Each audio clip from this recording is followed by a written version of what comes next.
On the last day of November 1939, the Soviet Union invaded Finland with 425,640 men, 2,514 tanks, and 2,446 combat aircraft.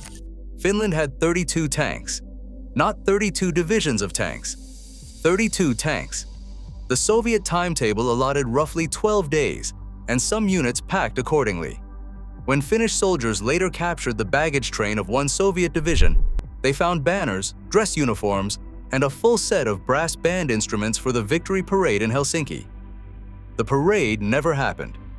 105 days later, a Soviet general is said to have looked at the map and remarked that the Red Army had won just enough ground to bury its dead. This is the autopsy of the Winter War, and the cause of death was written into the plan before a single shot was fired. To understand that plan, look at the map of 1939. Leningrad, the second city of the Soviet Union, sat just 32 kilometers from the Finnish border on the Karelian Isthmus, inside the range of heavy artillery. In October 1939, Stalin summoned Finnish negotiators to the Moscow Kremlin and made his demands. Push the border on the isthmus dozens of kilometers away from Leningrad, lease the Hanko Peninsula at the mouth of the Gulf of Finland for a Soviet naval base, and hand over a string of islands guarding the sea approaches. In exchange, Moscow offered twice as much land in Soviet Karelia, remote forest far from anything Finland valued. Helsinki refused, and both sides went home to prepare. On November 26th, Soviet artillery shelled the Soviet border village of Mainila, and Moscow announced that Finnish guns had killed Red Army soldiers. Finland proposed a joint investigation of the craters. 4 days later, Soviet bombers appeared over Helsinki instead. But here is the detail that turns this from a war story into an autopsy. The chief of the Soviet General Staff, Boris Shaposhnikov, had already drawn up an invasion plan, and it was sober. Several months of fighting, an enormous concentration of force, a serious and motivated enemy. Stalin rejected it as an insult to the Red Army. The task went instead to Kirill Meretskov and the Leningrad Military District, whose plan promised to reach Helsinki on a schedule measured in days. And to make sure there was no road back, on the second day of the war, Moscow recognized a puppet government, the so-called Finnish Democratic Republic, in the captured border town of Terijoki, and declared it the only legitimate Finland. From that moment, negotiating with the real government in Helsinki was officially impossible. The Soviet Union had locked itself inside its own optimistic plan. That optimism might have been survivable with a healthy officer corps. The Red Army of 1939 did not have one. In the purges of 1937 and 1938, 3 of the Army's 5 marshals had been executed, along with 13 of its 15 Army commanders and more than 150 of its 186 division commanders. The survivors had absorbed the one lesson that terror teaches. Initiative is dangerous. Every significant order needed a political commissar's co-signature. And so, in the frozen forests of Finland, Soviet colonels walking into ambushes did the safest possible thing. They followed the plan in column down the road, exactly as written by men who had never seen the ground. The ground itself was the second author of the disaster. Finland's border ran for more than 1,000 kilometers, but away from the Karelian Isthmus, almost all of it was trackless pine forest, frozen lakes, and waist-deep snow.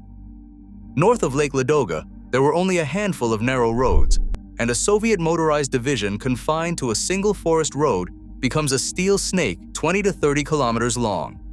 Tanks, trucks, fuel, field kitchens, horse-drawn carts, all of it with a front exactly 1 vehicle wide. The Finns did not need to outnumber that snake. They needed skis. Companies of Finnish ski troops in white snowsuits slid silently through the forest parallel to the columns, then cut them into isolated pockets. The Finnish word for each pocket was Motti, a stack of firewood waiting to be chopped. They destroyed the field kitchens first, and then let the real weapon do its work. That January was one of the coldest in a century, with temperatures falling past -40 degrees Celsius. The Red Army had marched in without white camouflage, in khaki that turned every man into a silhouette on the snow.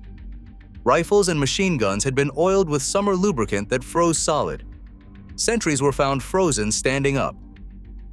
If the Winter War has a single case file, it is Suomussalmi. In December, the Soviet 163rd Rifle Division took the small village of Suomussalmi in central Finland, the first step of a thrust meant to cut the country in half at its narrow waist. Finnish Colonel Hjalmar Siilasvuo counterattacked with roughly 11,000 men against what would eventually be nearly 50,000. By the end of December, the 163rd had been shattered, its remnants fleeing across the ice of Lake Kyantajärvi. Marching to its rescue came the 44th Motorized Rifle Division from Soviet Ukraine, well-equipped and strung out along a single forest track known as the Raate Road. In the first week of January 1940, Siilasvuo's men chopped that column into Mottis and destroyed it pocket by pocket. The Finns captured 43 tanks, some 70 field guns, hundreds of trucks, more than 1,000 horses, and those brass band instruments.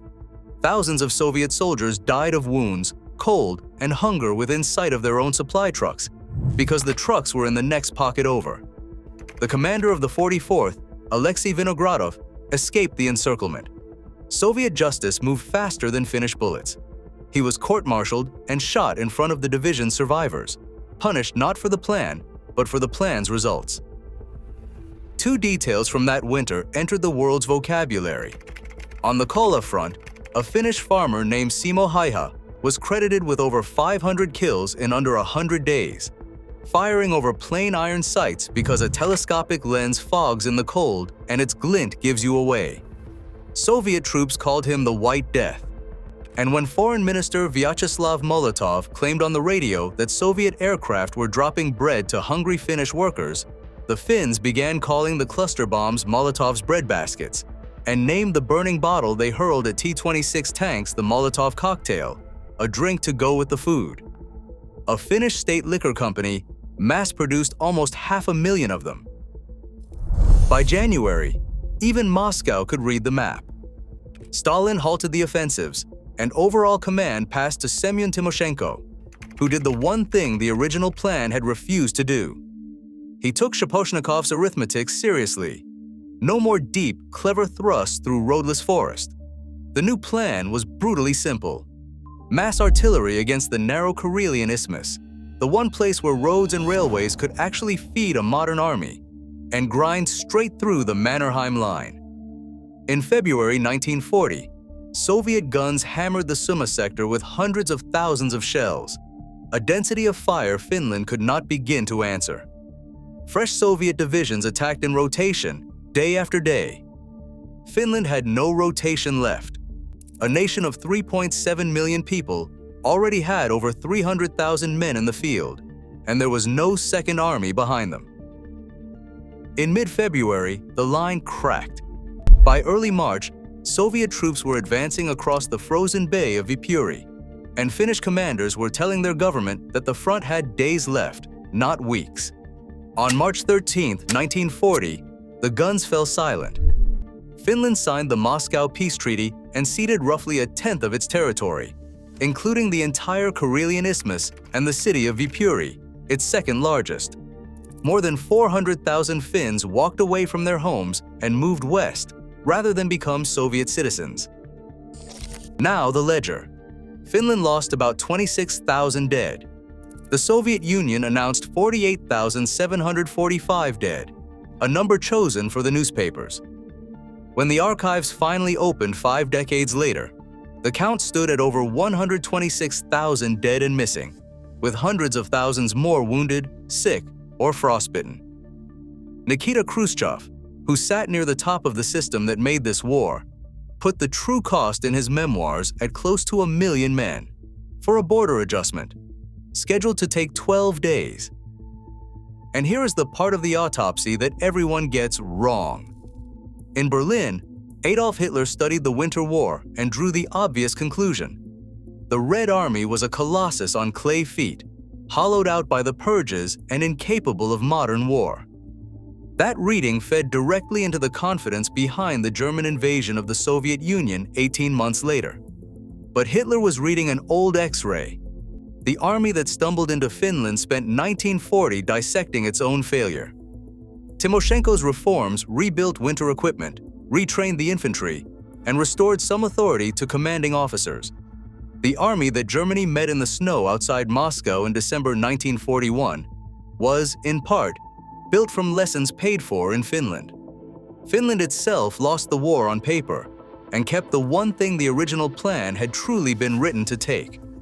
It ended the 20th century as an independent country, something very few of the Soviet Union's neighbors from 1939 could say. So, the verdict.